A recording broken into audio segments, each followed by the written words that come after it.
Eh ben, c'est parti.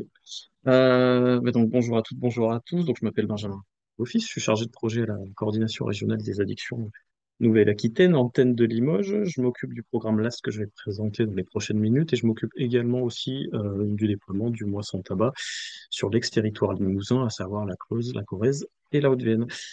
Et on part tout de suite. Donc, en deux mots, la Coréade, on ne vous la présente plus, mais la coordination régionale des addictions, la mission première, bien sûr, c'est de venir en soutien des professionnels de santé sur la thématique des addictions. On est porteur du programme LAS, du programme Moi sans tabac qu'on ne présente plus, mais également d'autres projets comme la CRAG, comme le projet TESAF également.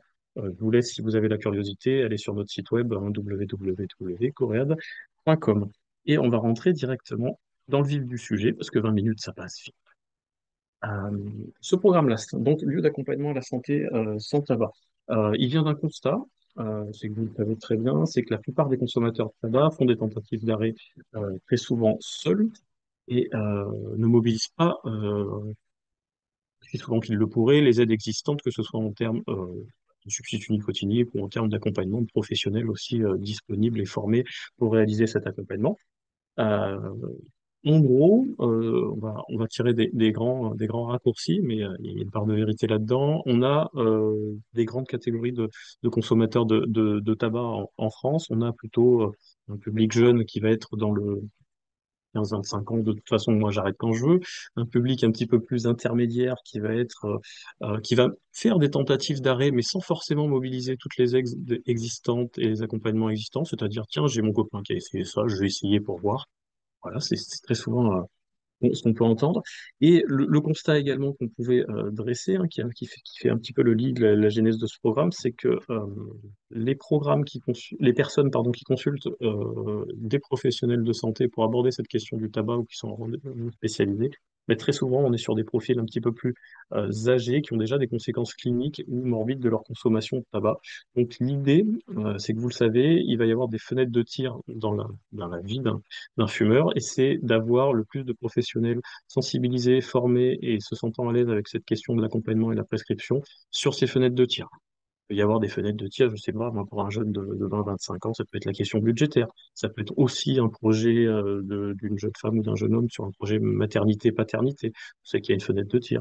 Ça peut être aussi sur ces catégories d'âge, mais tout simplement un, un sportif qui sent bien qu'il a atteint une espèce de plafond de verre au niveau de ses performances et qui aborde cette question du tabac, je ne sais pas, moi, avec son kiné, son médecin traitant, ces choses-là. Plus tard, ça peut être d'autres fenêtres de tir, il y en a de multiples et variées, ça peut être sur des questions de santé, etc., etc. Donc l'idée de ce programme-là, c'est d'être auprès des professionnels de santé et les accompagner, et justement pour qu'ils puissent se saisir de ces fenêtres de tir. Donc ce programme LAST, en gros, le challenge, c'était proposer un programme et un projet qui soit pas chronophage à destination des professionnels de santé et qui soit un vrai plus dans leur pratique. Ça, c'était un challenge relativement relevé. On a relevé le défi. Donc, ce programme-là, il est entièrement gratuit puisqu'il est financé par l'Agence régionale de santé, je tiens à le préciser. Et du coup, il engage absolument à rien au niveau des professionnels, c'est-à-dire qu'il n'y a pas un minimum de sensibilisation, de formation à suivre, etc. Ce programme-là, il faut le voir un petit peu comme une boîte à outils. Au fur et à mesure de sa carrière, le professionnel de santé inscrit comme LAST va avoir à ses côtés se dire, tiens, bah, peut-être que là, ça fait un petit moment, j'aurais bien besoin d'un petit rafraîchissement sur, je ne sais pas, l'entretien motivationnel ou les aides non médicamenteuses à l'arrêt. Ou même, ben voilà, hein, je ne sais pas. Bon, aujourd'hui, si on fait un constat, par exemple, on prend deux médecins traitants, on va avoir un médecin traitant qui va être très à l'aise avec la question de la prescription, qu'il fait régulièrement dans sa pratique et qui suit régulièrement des rafraîchissements. Puis on va en avoir un autre qui va être un petit peu plus à distance, ben, je ne sais pas moi, de sa formation initiale, et encore sa formation initiale, des consommations ont changé depuis, et qui n'a pas forcément suivi de formation, de rafraîchissement sur cette question-là. Du coup, on va avoir des professionnels de santé qui, sur un même plan, vont être plus ou moins à l'aise avec cette question de l'accompagnement et de la prescription. Donc l'idée, c'est de faire rejoindre tous ces professionnels de santé de premier recours euh, sur ce programme-là, c'est de créer une communauté de professionnels autour d'une thématique commune qui est l'arrêt du tabac. Il y a trois objectifs. Donc, je viens de vous dire le premier, c'est de mobiliser le plus de professionnels de santé de premier recours. Faut savoir que là, on arrive vraiment, on était dans une phase d'implantation, on est vraiment dans le déploiement désormais du programme. On va bientôt arriver déjà à près de 900 professionnels de santé de premier recours qui sont inscrits sur le programme LAST. il y a des inscriptions tous les jours, hein. Ce matin, je me suis connecté, j'avais une sage-femme de la Dordogne qui s'inscrit sur le programme. Euh, alors c'est bien beau une fois qu'on les a maintenant, tous ces professionnels de santé, mais le second objectif, déjà, ça va être de réaliser une montée en compétences de qui le souhaitent. On a beaucoup de professionnels de santé qui jusque-là ne se sont pas lancés dans l'accompagnement à proprement parler de leur patientèle qui souhaite arrêter de fumer.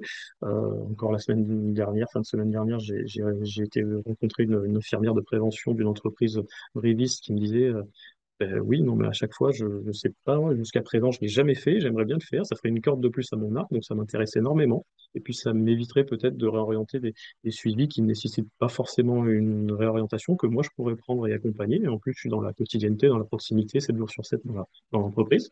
Donc là, vous voyez, il y a des professionnels qui souhaitent réaliser une montée en compétences.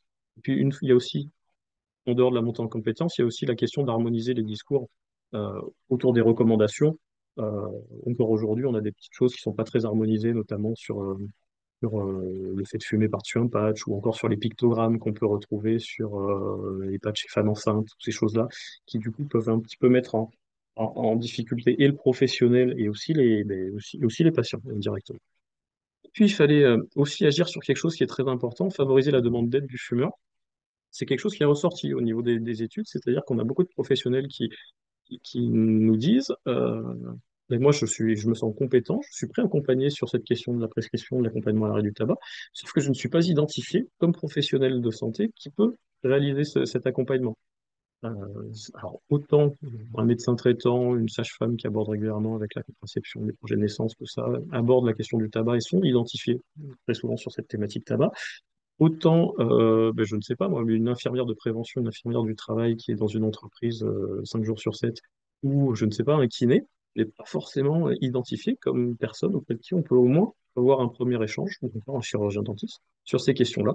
Donc il y avait un vrai travail autour de la communication qu'on a réalisé à destination pour que ces professionnels de santé soient reconnus et identifiés par leur patientèle sur cette thématique-là. Donc, voilà un petit peu la philosophie du programme. Donc, c'est agir en proximité humaine, territoriale et géographique et tisser une toile d'araignée la plus resserrée possible autour des patients. En gros, une personne qui s'inscrit comme LAST, elle va pouvoir suivre des formations, des sensibilisations, des visios, que ce soit en visio ou en présentiel d'ailleurs. Alors, ça peut être aussi en présentiel à la demande dans des structures. On travaille pas mal avec tout ce qui est MSP, CPTS, clinique, tout ça. Dès qu'on a un groupe intéressé par une intervention sur cette thématique, ben, on peut se déplacer, on est ravi de co-construire avec eux. On a des visios mensuelles. On a une visio de base mensuelle qui sont sur les bases de la prescription qui tombe tous les mois. Ça s'appelle une visio de tout ce qui est animé par ma collègue Marjorie Dardillac, qui est infirmière tabacologue à la Coréade et qui est sur Bordeaux. Plus, on a tous les 2 mois maintenant une visio qu'on appelle à la loupe où là, on va aller un petit peu plus loin sur une thématique précise. La dernière en juin, c'était sur aide à l'accompagnement au changement et la posture professionnelle, tout ce qui est entretien motivationnel, etc. Euh, Pardon, il y a un petit écho. Enfin, du coup, on a aussi également une équipe projet, c'est-à-dire que ma collègue Marjorie, elle est présente aussi, professionnelle de santé qui est sur un suivi particulier, peut avoir une question ponctuellement et y répondre. Euh, on est en présence sur tous vos départements, c'est-à-dire que moi, je suis sur les départements ex-région du Limousin, mais également la Dordogne. J'ai une collègue qui est sur tout ce qui est ex-Poitou-Charentes. On a également le 64, on a la région bordelaise, etc. Donc, on a toujours un pied-à-terre localement sur ce programme-là. Et chaque professionnel qui va s'inscrire comme LAST va avoir un compte LAST, tout simplement, c'est aussi simple que ça, sur lequel il aura accès à la commande d'outils qu'on va voir juste après, à des replays, à des podcasts, à pas mal de choses. Donc, une fois qu'il est inscrit comme LAS, le professionnel, on va lui transmettre toute une mallette à outils, que ce soit des affiches, euh, pour justement qu'il soit encore plus identifié par sa patientèle au niveau de cet accompagnement à l'arrêt du tabac. On va avoir des aides, des outils d'aide à la prescription. On a voilà, un mémo TSN et on a également une ordonnance type. Euh, Ordonnance type qui est bien appréciée d'ailleurs. On a maintenant des nouveautés. Alors, je passe rapidement sur les autres. On a aussi, vous voyez sur la droite de l'écran, là, tout ce qui peut être transmis aux patients, c'est-à-dire qu'on a ce qu'on appelle un agenda du craving, où les patients, ça marche pas mal cet outil, où les patients marquent un petit peu leur envie de leur journée, à quelle heure elle arrive, cette envie sur la journée. Ils mettent une intensité de 1 à 10 et ensuite ils notent comment ils ont réussi à passer un petit peu ce craving. Donc, c'est plutôt un outil qui marche bien. Et on a des nouveaux outils, on va directement aller dessus. Maintenant, tout professionnel inscrit sur le programme là, s'il y a un générateur d'ordonnance en ligne via son compte, ou en quelques clics, il peut tout simplement établir une prescription à la personne qui l'accompagne. C'est pré-rempli. Il y a des petits mémos aussi pour le professionnel de santé, par exemple. Je ne sais pas, moi, s'il clique sur la ligne inhaleur, il y aura un rappel que c'est pas remboursé par la sécurité sociale. Pas mal de choses qui font que ça commence à être pas mal utilisé.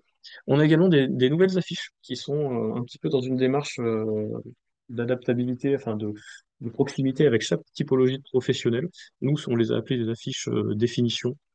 Voilà. Il y a un petit peu rappel, un petit peu dictionnaire, où à chaque fois, il y a une définition du professionnel de santé et également en petit point 2, vous pouvez aussi lui parler de votre consommation de tabac. Elles sont très design et très jolies, hein, c'est pas pour jeter des fleurs, c'est que voilà, il y avait aussi ce souci un petit peu d'avoir maintenant des outils de communication dédiés à chaque typologie de professionnel et qui soient relativement esthétiques pour être affichés. Je ne sais pas si vous les voyez, elles sont derrière moi, aussi sur le mur. Et aujourd'hui, chaque professionnel Last peut réaliser une commande via son compte Last. Voilà, donc il y a une équipe qui peut vous accompagner, bien sûr, avec moi-même. On a un contact régional qui, un peu transversalement, s'occupe de tout ça, mais également des visios, etc. Le fonctionnement, il est relativement simple. C'est que chaque professionnel Last, il peut partir du principe qu'il aura une newsletter par mois. Et encore, il n'y en a pas pendant l'été. Une newsletter par mois qui tout simplement, par exemple la dernière justement, ça pour la commande des affiches, c'est pour faire un rappel des temps importants qui vont arriver, des prochaines visio coup de pouce, des prochaines éventuellement conférences sur le territoire qui vont arriver. C'est aussi simple que ça et c'est un mail par mois. Au niveau de l'implantation, pour faire un petit historique, on va aller un petit peu plus précis sur maintenant ce qui a été fait. Alors, en toute transparence, moi, je suis assez récent sur ce poste-là. C'était ma collègue Emeline Maillet, hein, qui était sur le poste et qui a vraiment réalisé l'implantation sur tout ce qui est 87, 24, 19. Et moi, j'ai pris le relais relativement récemment, c'est-à-dire à la mi-mai, avant l'été. Euh, donc, je n'ai peut-être pas non plus le passif exactement de toutes les lignes de l'implantation. Mais en gros, ce qu'il faut retenir, c'est que ce programme-là, il a d'abord été en phase test sur tout ce qui est bassin de vie d'Arcachon, la test de Buc ou de Bûche, je ne sais jamais comment on dit. Et Des ensuite, bûches. de Bûche, ok, la test de Bûche. Et ensuite, il a été déployé sur les Pyrénées-Atlantiques, sur le 64, donc, pour enfin être déployé en grande région, voilà, Nouvelle-Aquitaine, plus récemment. Pardon. Le premier travail du coup d'implantation, il a été fait par ma collègue Émile Maillet. Ça a été une mobilisation bien sûr de tous les partenaires très importants sur ce programme pour avoir une assise. Ça a été notamment la mobilisation de tout ce qui est ordre et URPS, notamment de tout ce qui va être en lien avec toutes les typologies de professionnels de premier recours, hein, sage-femme, chirurgien dentiste, infirmier, kiné, et j'en oublie un, et ma soeur kinésithérapeute. Ben non, je viens de le dire. J'en oublie un, je sais plus lequel c'est. Les Bref, sages-femmes. rencontrer ces, je l'ai dit, mais bon, ils sont tous derrière moi. Que ceux que j'ai oubliés ne m'en veulent pas. Ça a été également une présentation aux partenaires en addictologie, que ce soit les structures type Addiction France avec Olivier aujourd'hui, ou notamment l'Exapa, etc. hein. Ça a été une présentation auprès des MSP et CPDS qui continuent aujourd'hui, parce on a quand même pas mal de MSP sur nos différents territoires. Et puis, bien sûr, c'est une présentation et le déploiement auprès de l'ensemble des professionnels de santé de premier recours, infirmiers, médecins kinés, sages-femmes, chirurgiens dentistes, médecins, et également les pharmaciens qui ont un rôle très important, car très souvent, ils sont sur ces fameuses fenêtres de tir et dans l'échange avec leur patientèle.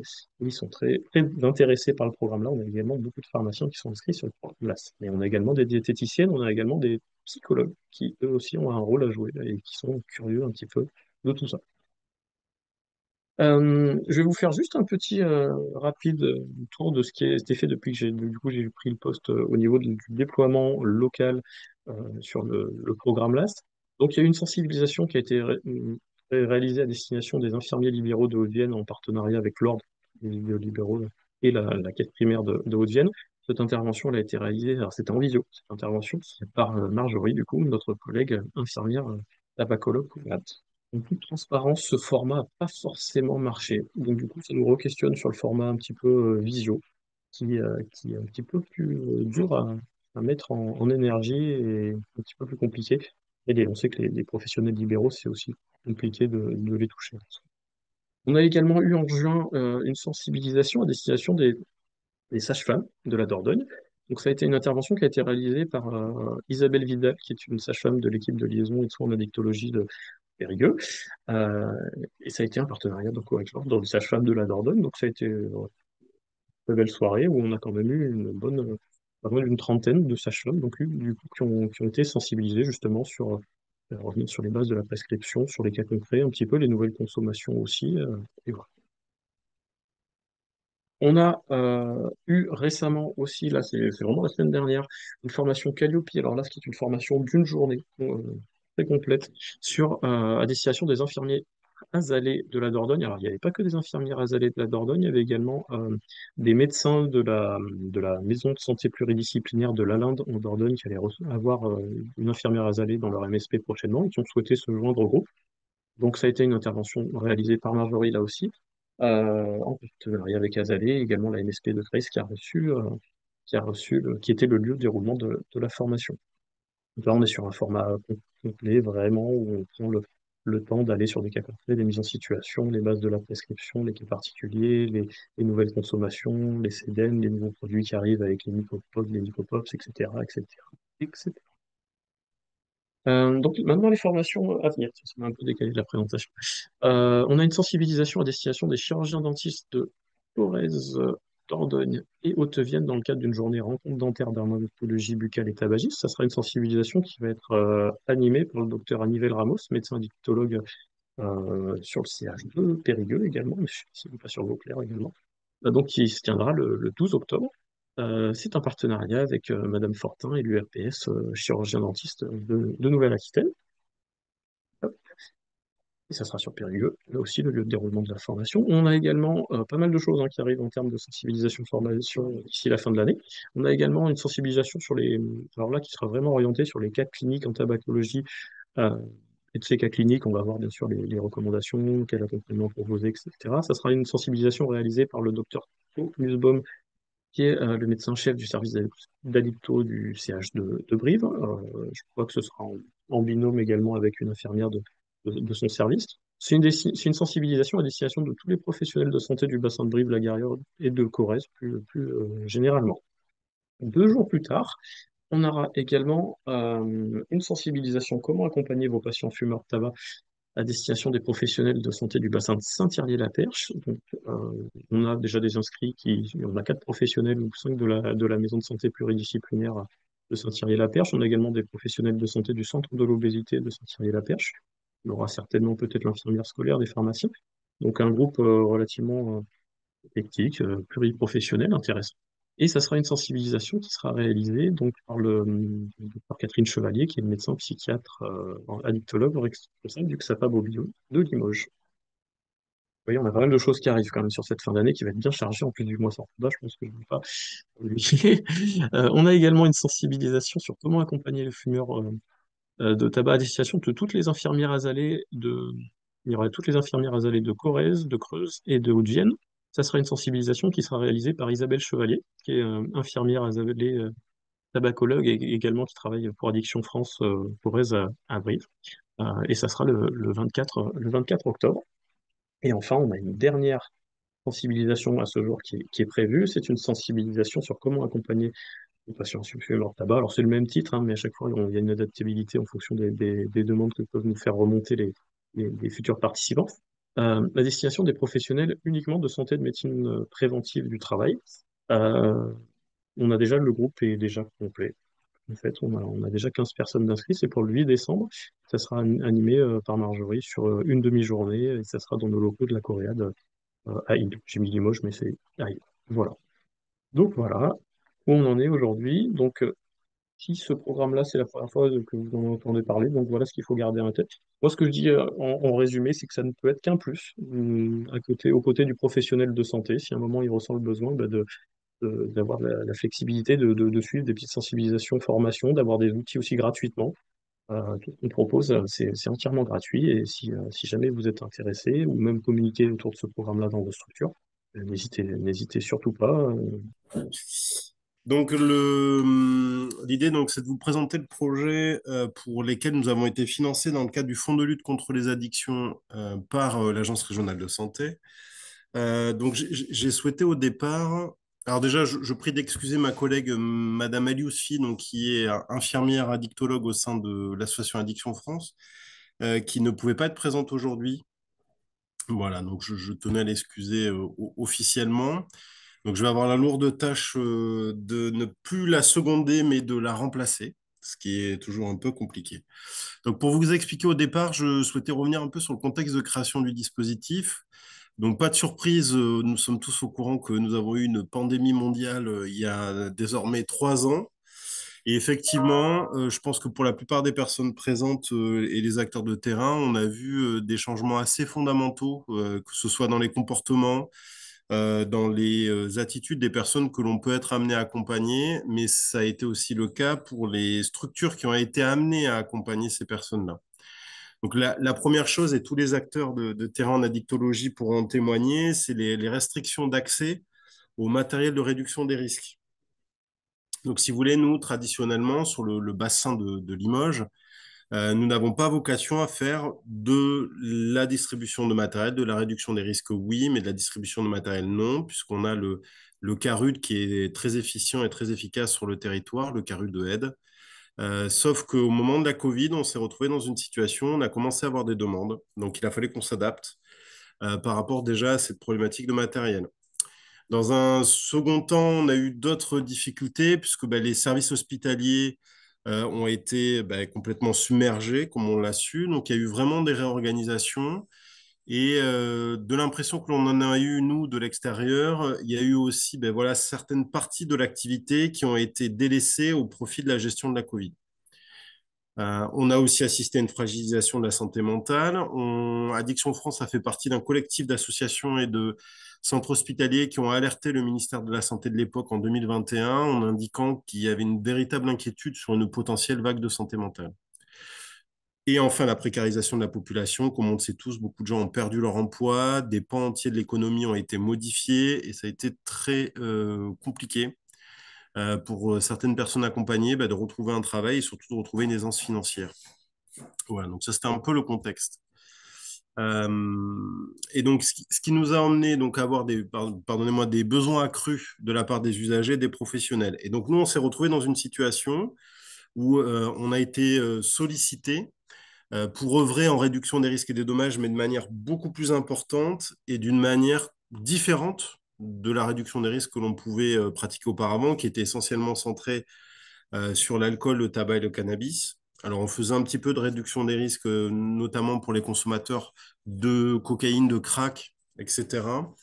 Mais on était beaucoup moins sur tous les injecteurs. Voilà, c'était historique. C'était un positionnement de structure en complémentarité avec le XAPA Bobio. Donc, ce qui s'est déroulé, c'est que on s'est retrouvé dans une situation où, notamment le secteur AHI, donc pour ceux qui ne connaissent pas, c'est le secteur accueil, hébergement, insertion, qui a pour vocation à accueillir et accompagner les personnes en situation de très grande précarité, ont commencé à nous solliciter. Sauf que historiquement, notre XAPA n'accompagnait pas historiquement ces personnes-là, hormis dans le cadre des orientations par la justice. Et donc, on s'est retrouvé dans une situation où il a fallu qu'on s'adapte au niveau de la Haute-Vienne. Alors, l'adaptation s'est déroulée de quelle manière? La première manière, c'est que déjà, on a découvert un nouveau secteur que l'équipe ne connaissait pas. J'ai la chance d'être le directeur aussi de l'établissement de Corrèze qui, lui, avait déjà fait cette transition quelques années auparavant avec la création d'un dispositif similaire, donc une équipe mobile en réduction des risques et des dommages. Et l'intérêt qu'il y avait eu, c'est qu'au moment où on avait créé cette équipe mobile, on avait décidé de faire un système qui était simple et facilement transposable. C'est-à-dire de ne pas rentrer dans des contingences très complexes pour que ça soit diffusable, alors notamment évidemment au sein du réseau Addiction France, qui fait que nous avons pu essaimer un peu partout sur le territoire de la Nouvelle-Aquitaine des équipes similaires. Je pense notamment aux Landes, au secteur des Landes, dont vous êtes originaire, Madame Fonto, je ne me trompe pas. De- Nous D'accord. avons aussi Bordeaux, le Pays Basque aussi. Donc on a pu voilà, développer un certain nombre d'équipes reprenant un peu ce dispositif corésien. Donc on s'est dit, c'est quand même dommage qu'en Haute-Vienne, on ne le fasse pas, notamment que là, on avait l'opportunité au niveau du terrain de le faire. Voilà, par rapport à l'évolution de ce contexte. Mais très rapidement, on s'est heurté à trois difficultés. La première, c'est comme je vous le disais, les professionnels présents au sein du XAPA Addiction France n'étaient pas coutumiers de la collaboration avec le secteur AHI. Deuxièmement, on avait des pratiques professionnelles, parce que pour tous les opérateurs de terrain ici présents, on ne peut pas s'improviser dans ce secteur-là, on ne peut pas s'improviser par rapport à ce public-là, on ne peut pas s'improviser en matière de modalités d'accompagnement. Donc il a fallu qu'on se forme, il a fallu qu'on apprenne. Donc, on a pu bénéficier notamment de la formation qui avait été dispensée par Habitat et Humanisme, qui portait sur addiction et précarité, ce qui nous a permis d'envoyer 2 professionnels pendant 6 jours de formation, ce qui est assez lourd par rapport à une équipe qui était à l'époque assez restreinte, puisque nous étions 10. Mais on a eu cette opportunité-là. Donc, on a pu se former. Mais demeurait toujours un problème qui est central, que vous connaissez tous, qui sont les ressources humaines. C'est-à-dire qu'on avait déjà une activité assez soutenue auparavant, et donc là, très clairement, on nous demandait de manière supplémentaire d'aller remplir de nouvelles missions. Et notamment la problématique qui, moi, me posait, mais qui concerne plus ma fonction de directeur, c'est quid de nos partenaires qui, historiquement, s'occupaient de ce public-là. Euh, voilà. Et donc, ce qui s'est passé, c'est qu'on a eu des échanges avec notamment le XAPA Bobio et le docteur Chevalier sur ce dispositif-là. Mais au préalable, on a surtout eu l'Agence régionale de santé qui nous a fait très clairement comprendre que l'on devait désormais s'investir auprès de ce public-là. Donc, je vous laisse imaginer un peu l'embroglio institutionnel, politique, les problématiques opérationnelles, techniques à résoudre. Voilà, donc nous sommes partis donc sur la transposition du dispositif corésien, après avoir essayé de prendre attache avec l'ensemble de nos partenaires, avec nos financeurs, etc., qui ont fini par accepter de nous financer surtout les ressources humaines par rapport à cette mission-là. C'est-à-dire que, comme j'avais expliqué à l'Agence régionale de santé à l'époque, certes, on s'est mis d'accord avec les autres partenaires du champ, mais on ne pourra pas faire de miracle. C'est-à-dire que nous, on était très clair sur une chose, c'est si on s'implante auprès de ce public-là, il faut qu'on s'implante dans la durée et dans la pérennité. Pour ceux qui sont habitués à accompagner les personnes en situation de grande précarité, on le sait tous, c'est une population qui a besoin de stabilité dans l'intervention. Donc, c'était vraiment un point central et important. Donc, le FLCA nous permettait de commencer à travailler sur cette installation dans la pérennité. Voilà, et on espère que ça puisse se poursuivre dans les années à venir. Voilà. Donc, la première chose, on s'est dit, on va créer une équipe dédiée qui va être centrée sur la réduction des risques et des dommages. Il faut savoir que l'association Addiction France s'appelait auparavant la NPA et on était quand même centré vraiment sur l'accompagnement des personnes ayant une problématique d'alcoolodépendance. Sauf que depuis, on a changé. Ça fait à peu près une quinzaine d'années que Addiction France, ex-AMPA, a changé. Où maintenant, on est beaucoup plus sur une notion de réduction des risques et des dommages. On le voit notamment par rapport à l'alcoolodépendance. Nous avons participé là récemment à une recherche sur la réduction des risques alcool. Madame Latourte était également présente aux réunions là, avec le centre de recherche. On avait pu échanger justement sur cette réduction des risques alcool et sur les différentes problématiques. L'intérêt de cette équipe-là aussi, c'était donc de transposer ces techniques de réduction des risques et des dommages, d'adapter des pratiques déjà existantes dans un contexte de très fort accroissement de ce public en situation de grande vulnérabilité. Donc, vous voyez, je vous ai mis quelques chiffres de repère. Donc, 205 patients en 2019, qui était déjà une année historiquement haute. Et vous voyez, à partir de 2021, on a une augmentation assez importante. 2022, encore une augmentation. Et 2023, encore une augmentation. Donc, on a vraiment cette croissance par rapport à ce public-là qui arrive chez nous et qui est un public, comme je vous le disais, qui n'était pas forcément coutumier de fréquenter le XAPA Addiction France de Limoges. L'intérêt aussi de cette équipe, donc on avait vraiment 3 ambitions qui concouraient à la création de cette équipe. La première, c'était vraiment de renforcer les liens entre les communautés d'usagers et le secteur de la dictologie. Il s'avère qu'historiquement, dans le Limousin, on a quand même une approche. Alors, je sais que je ne vais pas me faire beaucoup d'amis en disant ça, mais c'est quand même une approche qui est assez un peu reconnue comme telle, une approche, on va dire, plutôt au seuil. par rapport à d'autres zones géographiques. Et effectivement, cette approche un peu au seuil a pu générer des frictions et des divergences de point de vue avec les communautés d'usagers.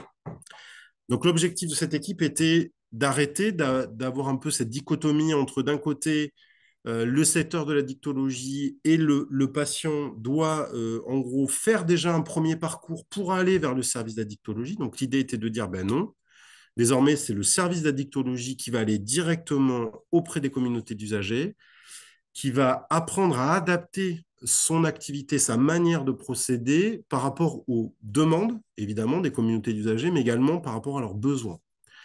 Donc voilà, on a essayé vraiment de travailler, on a travaillé de la même manière en Corrèze. Je vous expliquerai un peu plus tard comment on a procédé. Il y avait aussi renforcé les liens entre le secteur AHI et la dictologie pour avoir rencontré une bonne partie des acteurs principaux de ce secteur-là au niveau du département de la Haute-Vienne et de la Corrèze. Effectivement, il y a eu peut-être un moment, un trou dans la raquette. Alors, est-ce que c'était lié à la Covid? Est-ce que c'était lié effectivement aux problématiques qu'on peut tous rencontrer, de ressources humaines, de recrutement, etc. Mais il y a vraiment ce sentiment-là d'être délaissé quelque part. Alors, à tort ou à raison, chacun fera son propre jugement, construira son propre jugement à l'aune de ses propres constats. Également, il y avait l'idée aussi de se rapprocher du CARU de aide, du XAPA et aussi des différents services hospitaliers, notamment, évidemment, je pense au centre hospitalier Esquirol, qui est un acteur incontournable sur le territoire du Limousin. Pour ce faire, donc, on a obtenu au départ le financement donc, d'un équivalent temps plein d'infirmiers, un équivalent temps plein de travailleur social et l'acquisition d'un dispositif mobile, en l'occurrence un camion aménagé en salle de consultation, ce que l'on avait déjà expérimenté en Corrèze. En Corrèze et en Haute-Vienne, c'est sensiblement les mêmes dispositifs. C'est un petit camion aménagé en salle de consultation. Voilà. Mais j'y reviendrai après parce que du coup, on a appris aussi un peu dans notre expérience corrézienne par rapport à ce dispositif mobile qui est un camion aménagé en salle de consulte. Donc, on a commencé le projet. Donc, on a obtenu les financements. C'était fin 2020. On a eu une petite phase un peu d'observation et de recrutement parce qu'il a fallu trouver les personnes adéquates. Et le projet s'est déroulé en 3 phases.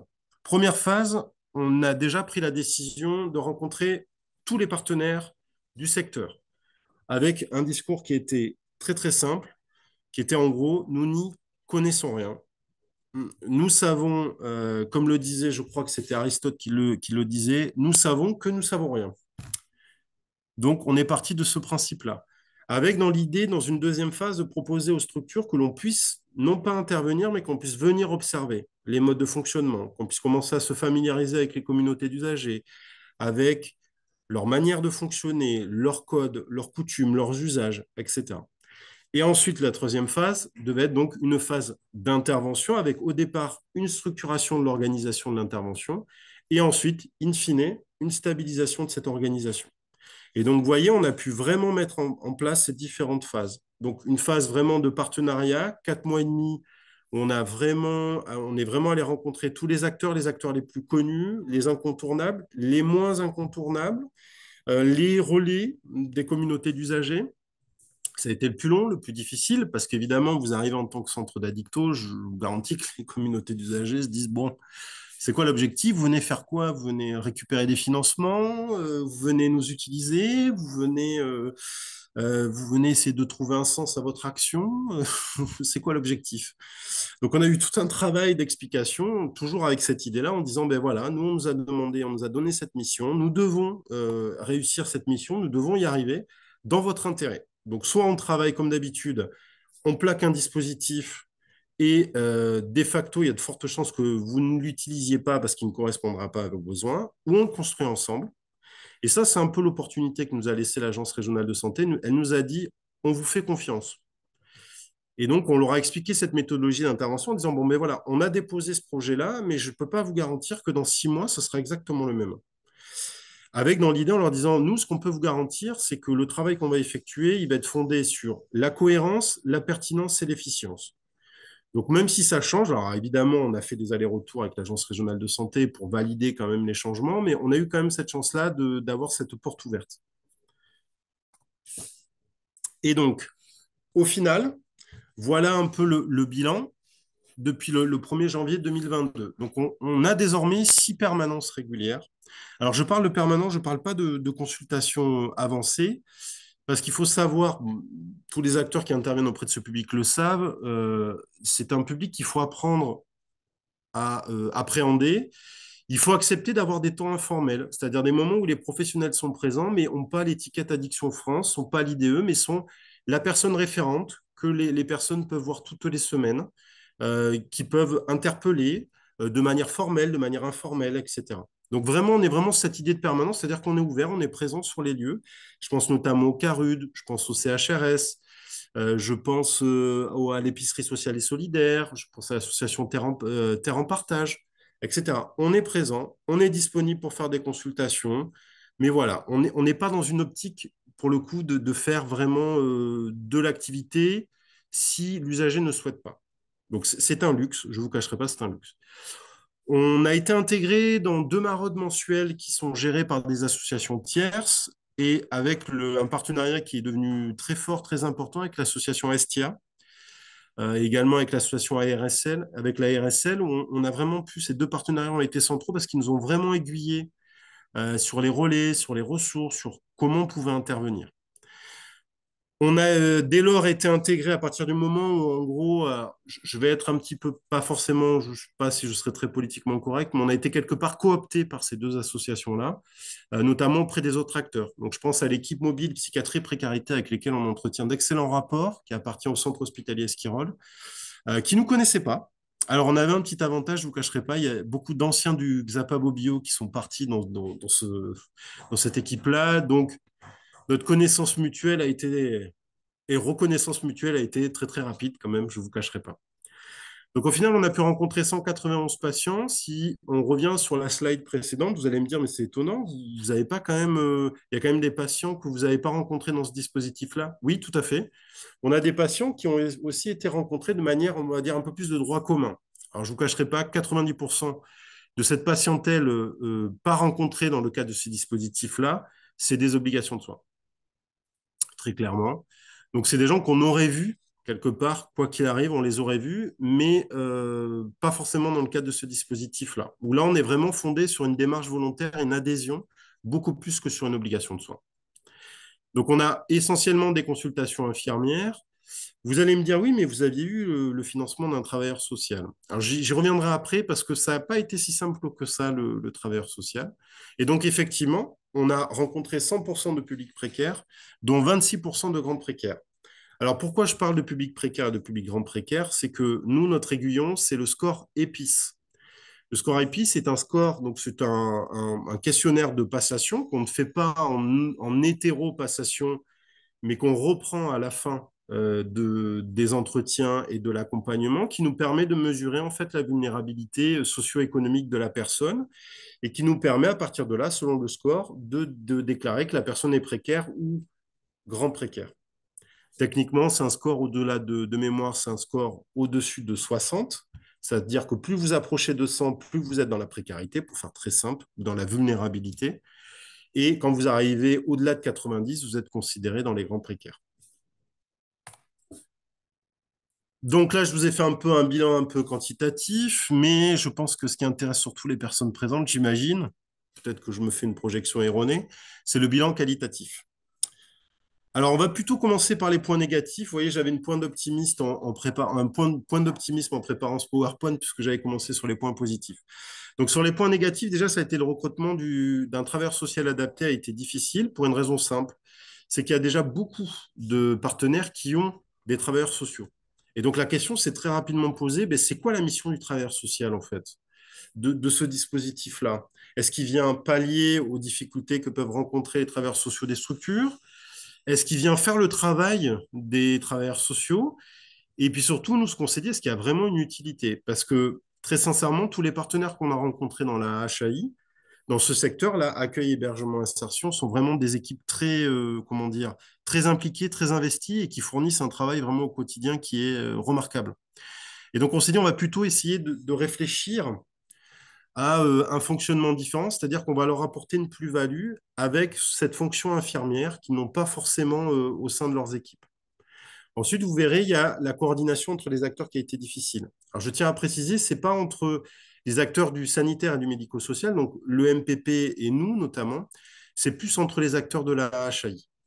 Alors, toujours pareil, je ne vais pas être très politiquement correct, mais on sait dans tous les secteurs, il y a des antagonismes historiques entre les structures et ça a parfois été difficile. Et puis, il y a beaucoup d'injonctions, et ça a été véritablement une découverte pour nous, beaucoup d'injonctions politiques, notamment ministérielles. Je pense à la préfecture, beaucoup d'inquiétudes de la part de la préfecture sur ce public-là, sur la nécessité de montrer que l'on agit, que l'on est présent, que l'on est là.